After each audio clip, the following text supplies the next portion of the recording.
In addition to my duties in this House, I shall have further such meetings later today. David Duquette. Thank you, Mr. Speaker. I know that the Prime Minister appreciates the significance of fishing communities around the UK, not least my own constituency of Banff and Buchan. What steps will my honourable friend take to support our fishing communities during the implementation period, and will she look at ways to support the expansion of the catching fleet, infrastructure, processing capacity and other businesses reliant on the sector? Prime Minister. I say to my honourable friend that I fully recognise the importance of the fishing industry to his and to other constituencies represented in this House, and I can reassure him that what we want to do is to secure a sustainable and profitable fishing industry that will regenerate coastal communities and will support future generations of UK fishermen. What we can do when we leave the EU, it means taking back control of our waters, setting our own fisheries rules and exclusively determining who fishes what in our seas. And it's a priority of this government also to make sure we have an innovative, productive and competitive food supply chain, and work to consider the long-term future of all funding programmes that are currently managed by the EU is underway. Jeremy Corbyn. Thank you, Mr. Speaker. I too join the Prime Minister in congratulating Alistair Cook on a fantastic achievement, and both teams on what has been an absolutely brilliant series, which I really enjoyed. Mr. Speaker, the National Farmers Union, the Federation of Small Businesses, the National Audit Office, the National Housing Federation, Gingerbread and the Royal Society of Arts. Does the Prime Minister know what these organisations have in common?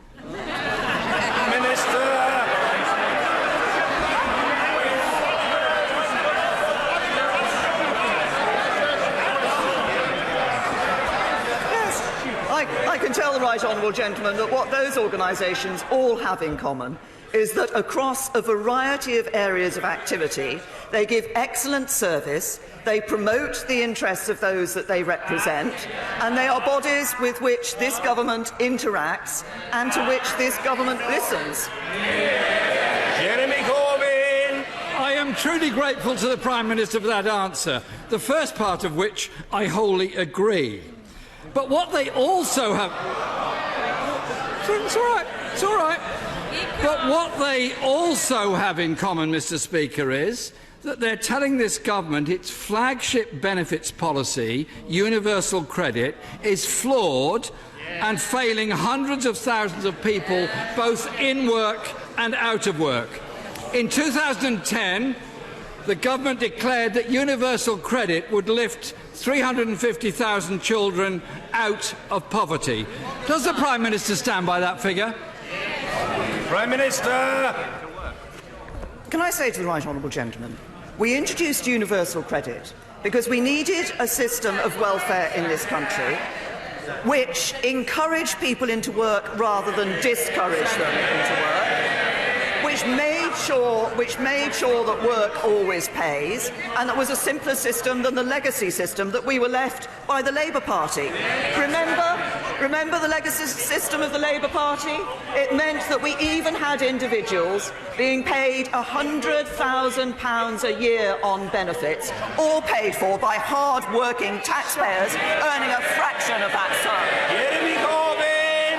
Mr. Speaker, the Child Poverty Action Group says that far from taking children out of poverty, universal credit will now increase the number of children in poverty. And since 2010, 500,000 more children have gone into poverty relative to that time. The government knows this policy is flawed and failing. Their own survey on universal credit found many were in debt, a third in arrears with their rent, half fallen behind with their bills. Does the Prime Minister dispute her own government survey or dispute the experience of the claimants? Prime Minister. The experience of some of the claimants. Roberta, who said, "My work coach helped turn my life around. He tailored his support to my situation, and thanks to him I found my dream job." Ryan, "I'm happy with the new universal credit. My work coach has been great. I didn't expect to have a job so soon."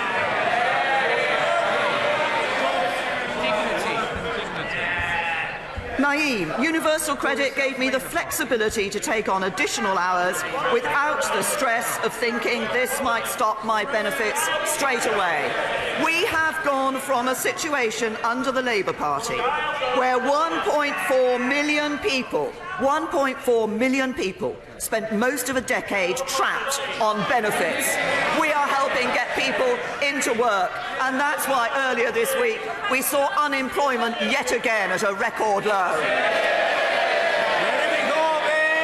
Mr. Speaker, we are all constituency MPs, and I think most of us are well aware of the pain that universal credit is causing when people come into our advice bureaus. 60% of families facing cuts due to the two-child policy are in work. Yes. Universal credit isn't making work pay, it's taking money away from families and putting more children into poverty. The National Audit Office report found that universal credit is creating hardship, forcing people to use food banks, and could actually end up costing the system even more. Yeah. Does the Prime Minister dispute the National Audit Office findings? Prime Minister! The right honourable gentleman talked about constituency cases. I remember.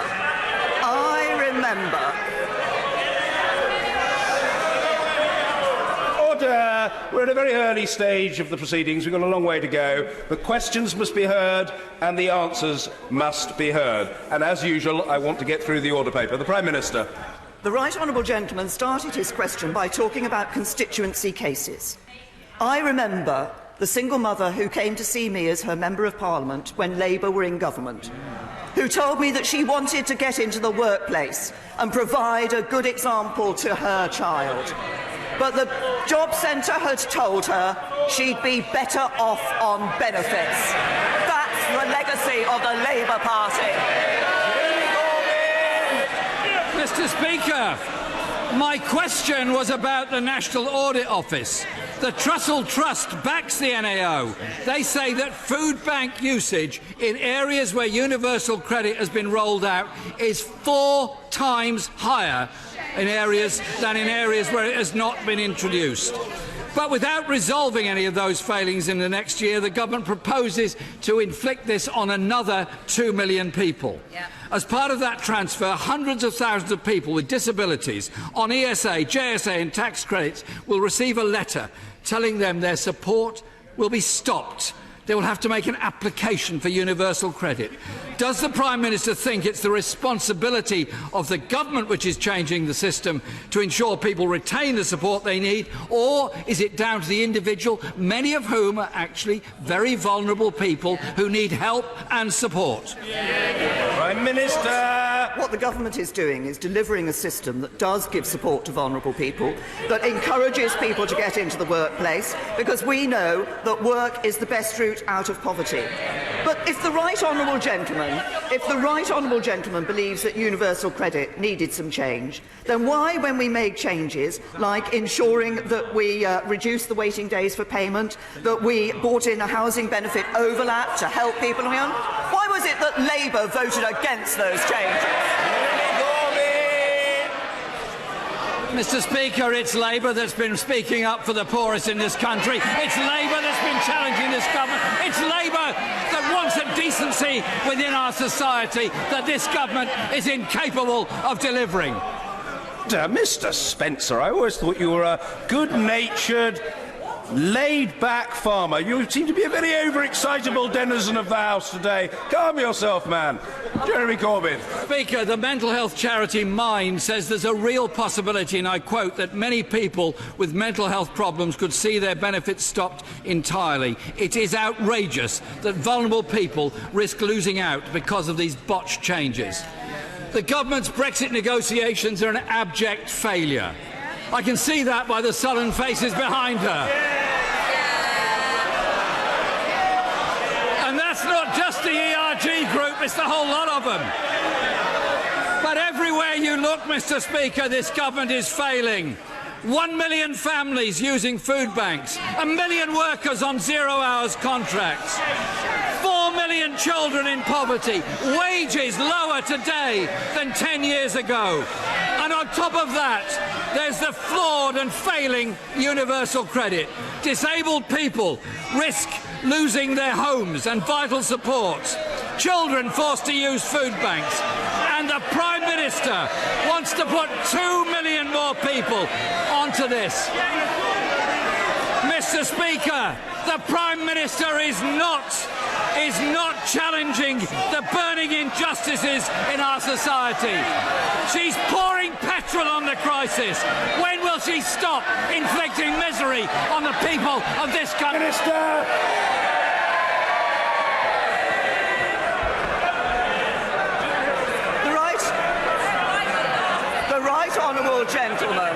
The right honourable gentleman talks about challenging the burning injustices.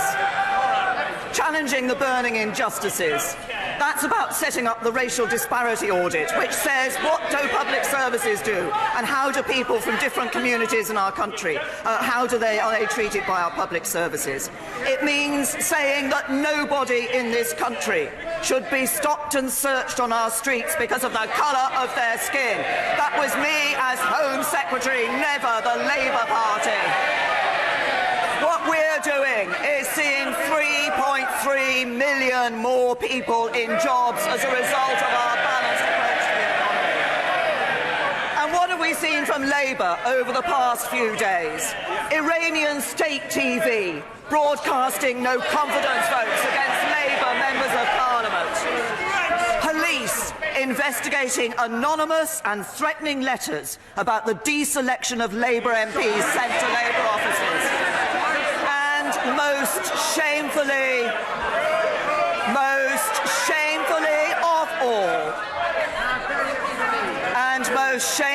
of all, the honourable member for Streatham saying that the Labour Party is now an institutionally racist party. That's what he's done to Labour. Just think what he'd do to this country.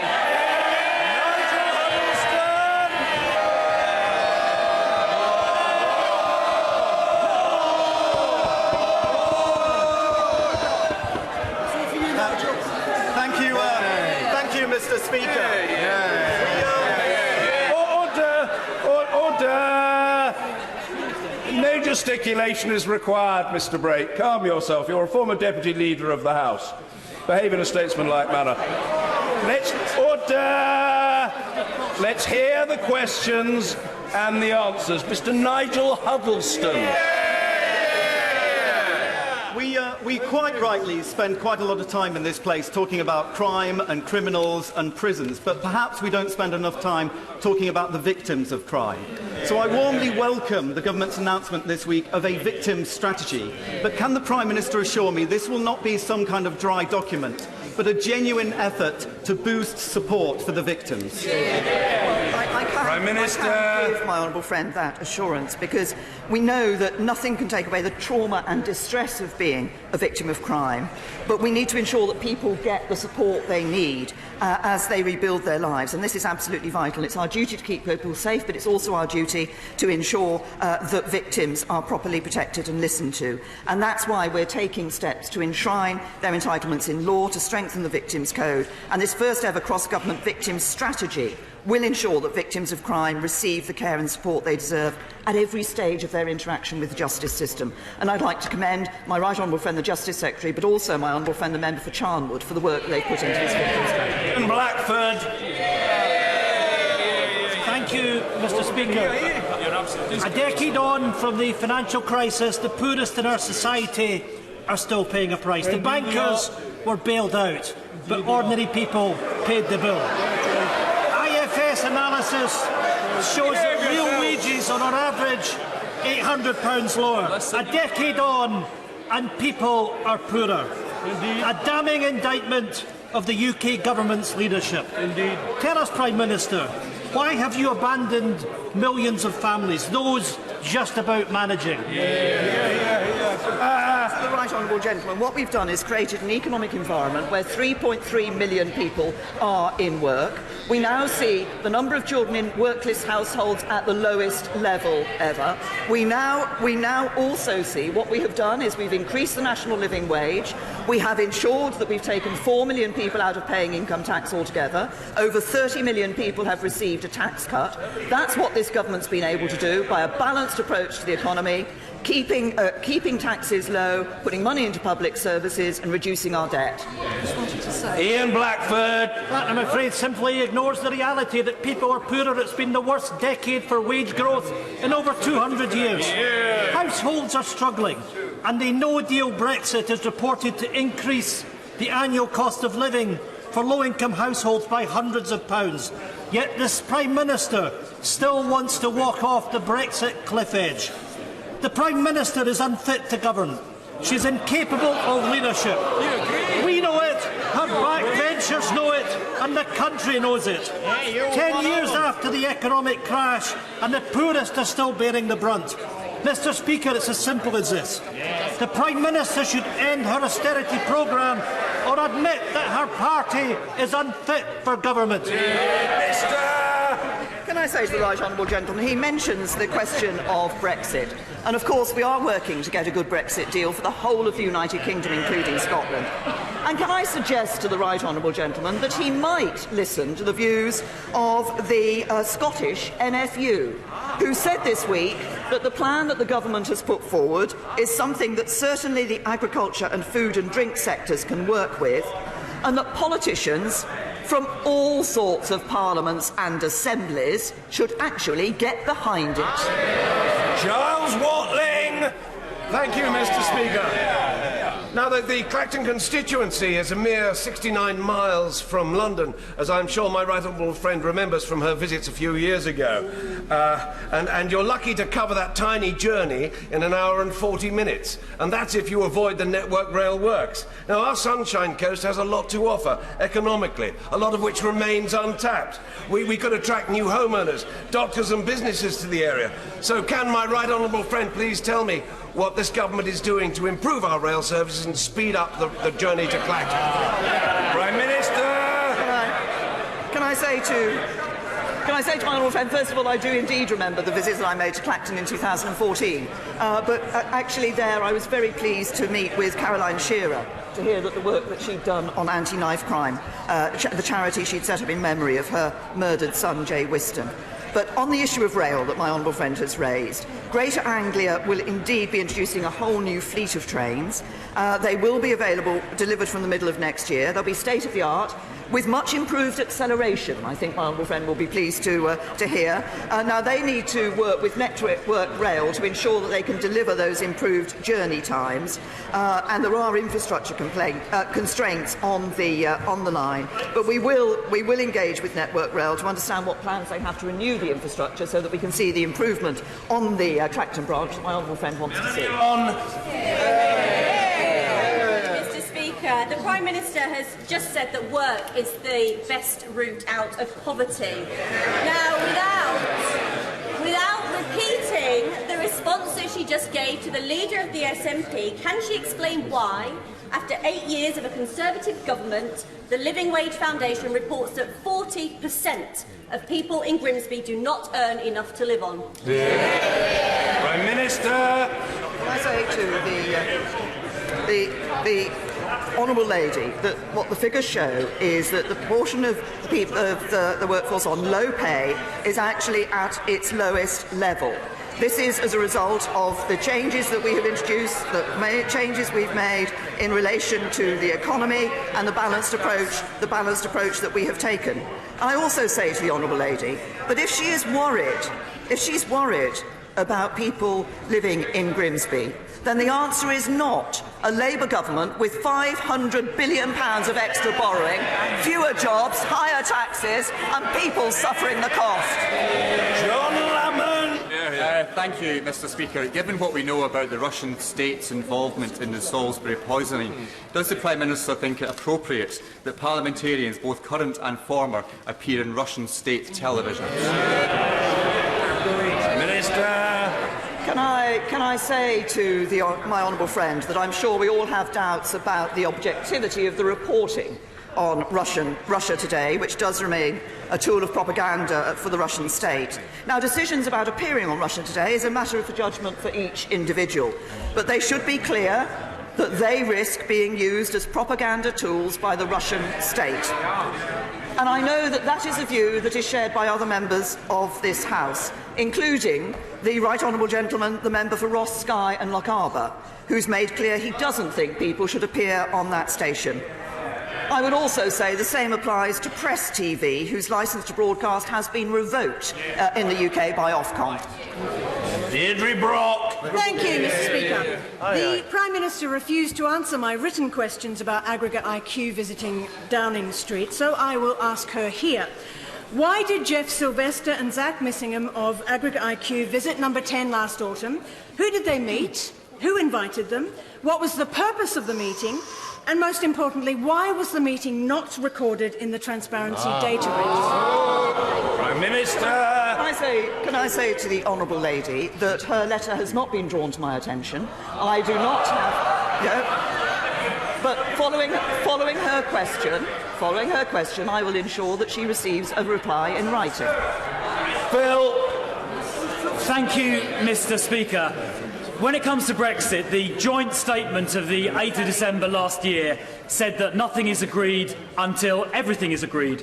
Does the Prime Minister agree that this means the payment of the £39 billion exit payment and the Northern Irish backstop are dependent on agreeing satisfactory final state trade arrangements? And does she also agree that payment of that money should be locked into the legally binding withdrawal agreement that also requires those final state trade agreements to be fully agreed and implemented by the 31st of December 2020 in a form acceptable to this House? Prime Minister. That we're very clear that we need to have a link between the future relationship and the withdrawal agreement. But we are a country that honours our obligations. We believe in the rule of law and therefore we believe in abiding by our legal obligations. However, my honourable friend is right that the specific offer was made in the spirit of our desire to reach a deal with the European Union and on the basis, as the EU themselves have said, that nothing is agreed until everything is agreed. Without a deal, the position changes. Paul Blomfield. Mr. Speaker,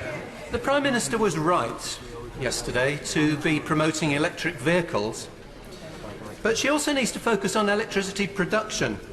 Investment in renewable energy has halved as a result of government's policies, and instead of encouraging carbon-emitting technologies like fracking, which is deeply unpopular in Sheffield and across the country, will she recognise our future depends on serious investment in wind, solar, tidal and other renewables? Prime Minister. The Honourable Gentleman, that I believe that in the terms of the provision of energy across the United Kingdom, we need to have a diverse a range of supplies. That's why, yes, we do and have supported and continue to support renewable energy, but it's also why we're ensuring, for example, that we have a supply of energy in the future from nuclear and that we look across other forms of energy as well, in terms of also, for example, ensuring that we see an increase in the number of interconnectors with Europe. So a diverse supply is what we need in our energy sector. Alan Mack. Thank you, Mr. Speaker. Jean-Claude Juncker this morning accepted that Britain will always be a close trade and security partner for the EU. Does my right honourable friend agree that this means that giving Britain a good deal is in the interests of both sides? Prime Minister. I've always said to this House that I believe a deal that's right for the UK will be a deal that's right for the European Union. But I note not only that President Juncker said what my honourable friend has commented on, he also went on to say, after the 29th of March 2019, the United Kingdom will never be an ordinary third country for us. I welcome Prime Minister May's proposal to develop an ambitious new partnership for the future after Brexit. We agree with the statement made in Chequers that the starting point for such a partnership should be a free trade area between the United Kingdom and the European Union. So let me be very clear, when we leave the European Union, we will be an independent sovereign state, we will have control of our money, our borders and our laws. But I want to say to our closest allies in Europe, you will never be an ordinary third party for us. Justin Matters. Thank you, Mr. Speaker. There is huge concern over proposals to take decisions on fracking away from local councils, a concern seemingly shared by a prominent Conservative MP who has a number of statements on her website, including local planning decisions should be returned to locally elected councillors, and local councils need the power to stop unsuitable developments. The Prime Minister will hopefully recognise these comments. She made them. Does she still agree with them? Prime Minister. It has always been the case across the planning structure that we have here in the United Kingdom that there are decisions that are taken at local level, but there are also decisions, and sometimes those decisions at local level are referred on to a national level. Yeah. Order. Closed question. Mr. Michael Fabricant. Question 12, Mr. Speaker. The Prime Minister. I was indeed very pleased to be in the West Midlands yesterday at the world's first zero-emissions vehicle summit, where I made clear my determination to put our manufacturers in the West Midlands and across the UK at the forefront of the design and manufacturing of zero-emission vehicles. The Midlands has a very strong automotive industry. The growth of high-tech manufacturing across the region continues to drive investment. It's creating high-skilled jobs. It's boosting economic growth. And the latest employment statistics released yesterday show there are now over 320,000 more people in work in the West Midlands than in 2010. Michael Fabricant. I thank my right honourable friend for that answer. Also based in the West Midlands is Silicon Canal. Silicon Canal is like Silicon Valley, but without the sunshine. It employs some 40,000 people working in computer science and some 6,000 different companies, the second largest cluster of its kind in the whole of Europe. So, with the announcement last week, Mr. Speaker, of 5G being based in West Midlands as a testbed, what more can the Prime Minister do to promote high-tech in the West Midlands? Minister. Well, can I thank my honourable friend for highlighting the Silicon Canal? I'm sure that, like me, he was delighted that the West Midlands bid, which was pulled together by the Conservative Metro Mayor Andy Street, was chosen as the winning location of the Urban Connected Communities project, and as my honourable friend has referred to, this will see the development of a large-scale 5G pilot across the region. But DCMS are also working closely with the West Midlands Combined Authority to develop and deliver a region-wide digital skills partnership, which will bring together key sectors in the region, working on improving the digital skills of individuals, of small businesses and of charities, and ensuring strong government engagement and support for these sectors will be critical to the success of the government's industrial strategy. The Secretary of State for Education announced a pay award for teachers recently, which, as the Prime Minister will know, is not yet a devolved responsibility. Now, the Government has outlined how it will fund the award for teachers in England, but as yet has not done so for Wales. So will the Prime Minister intervene to put right this oversight and ensure that Welsh teachers and Welsh pupils are not the ones left to foot the bill? Well, can I say to reassure the honourable gentleman that the Treasury will be setting that out shortly? Sir Hugo Swire. Speaker, back in July in Prime Minister's questions, when I pressed the Prime Minister on the possible publication of Sir Alex Allen's report into the Windrush affair, she confirmed that the Home Secretary at the time was considering publication very carefully. 2 months later, nothing has come from the Home Secretary or the Home Office. So could she, as Prime Minister, in the interests of transparency and accountability, which I know she believes in, now personally authorise the publication of this long-awaited report? Can I Minister. Reassure my right honourable friend that the Home Secretary has been looking at this issue. The Cabinet Secretary is looking at this. We are committed to making a publication, but the form of that is currently being considered. Mr. McFadden. Yesterday, Her Majesty's Inspectorate of Probation issued a devastating report on its findings relating to the murder 2 years ago of my constituent Lisa Skidmore. The report sets out catastrophic failures on the part of the probation service to act on warnings about the behaviour of her killer, Leroy Campbell, a lifelong violent sex offender, and concludes that Lisa's murder was entirely preventable. Lisa Skidmore was a young woman with her whole life in front of her. Her family have been left completely heartbroken by her loss. She was let down in the most appalling way by a service which is there to monitor offenders and to protect the public. and in this case failed to do so with the most devastating consequences. Can I ask the Prime Minister, what can she and the Ministry of Justice do in response to this report to prevent something like this happening again? Can I say to the honourable gentleman that he has raised what was an absolutely devastating case. It was a horrific crime and devastating for Lisa's family. And I understand that my honourable friend, the Prisons Minister, has met the family of Lisa Skidmore, has apologised for the failings in this case. But as the honourable gentleman says, this should not have happened. I understand some action has already been taken, that 2 members of the probation service have been suspended, but while nothing can be done to bring back Lisa or to minimise the impact that this has had on her family, Dame Glenys Stacey has been asked to conduct an independent review to look at what can be done to prevent such tragedies from happening again, to do as the honourable gentleman has said, to make sure that this never happens to anybody else. Trudy Harrison. Thank you, Mr. Speaker. Cumbria in the Lake District is one of the most beautiful parts of the UK.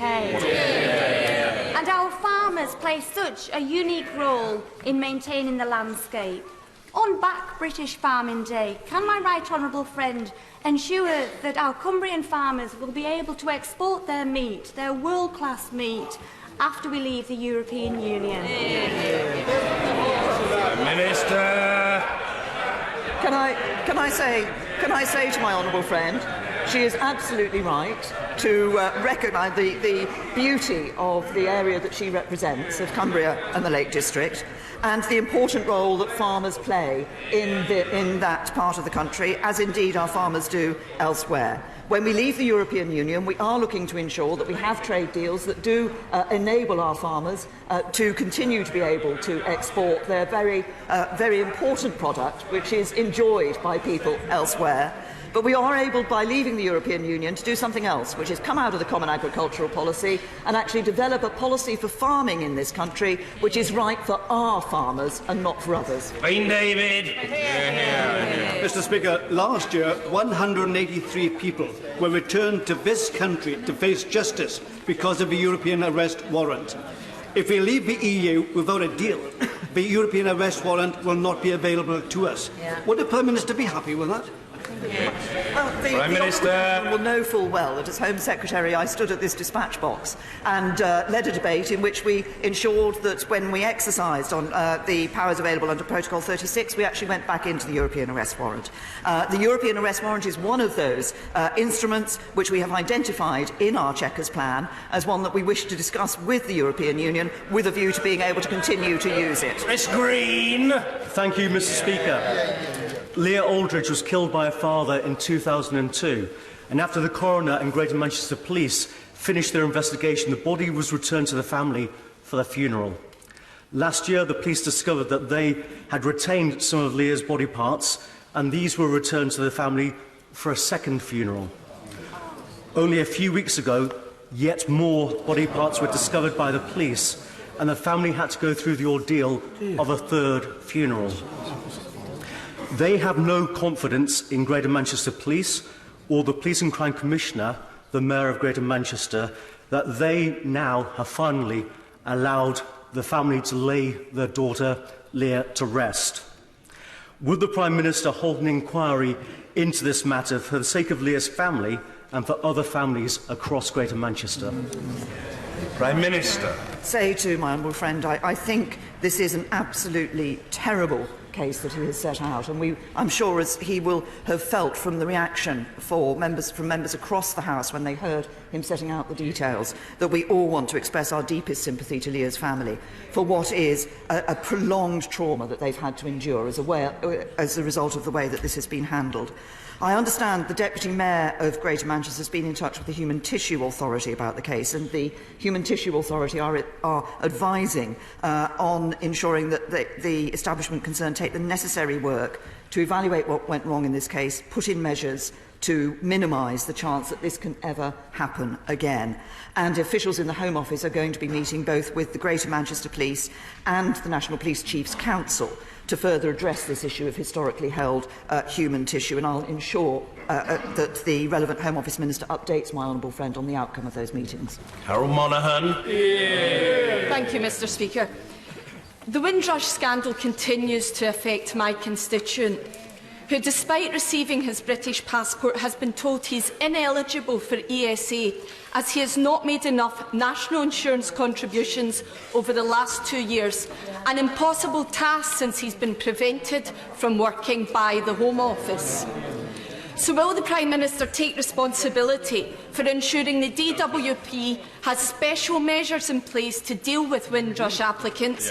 And can she confirm that my constituent will now get the support he deserves? I say to the Honourable Lady, the Home Office, of course, set up a special task force to deal with the Windrush cases, to provide help and support to the individuals. And yes, I know that the Shadow Foreign Secretary is mentioning DWP. I'm coming on to the DWP. I think what is important for the individuals concerned is that they are able to interact with one government body that is then able to give them the support and take on the issues for them.